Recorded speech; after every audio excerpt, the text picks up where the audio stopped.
শুধু প্যান্ডেল হপিং করলে হবে, প্রতিমাও তো দর্শন করতে হবে, তাই না? হে এভরিওয়ান, আমি Abantika and welcome to my channel every details.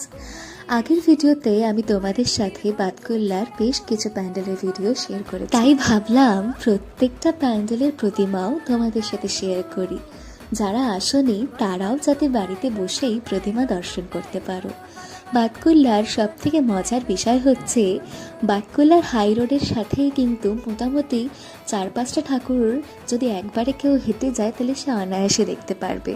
আর তাছাড়াও স্টেশনের পাশেও কিন্তু দুটো পুজো হয়, আলাদা করে কোনো অলিগলিতে ঢুকে ঠাকুর দেখার প্রয়োজন পড়ে না। ভিডিওটা আমি এমনভাবেই তৈরি করেছি যে প্রত্যেকটা প্যান্ডেলের পরপরই সে সমস্ত প্যান্ডেলের ঠাকুরগুলো যাতে তোমরা দর্শন করতে পারো।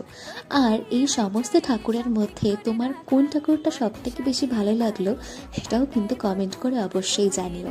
বাই।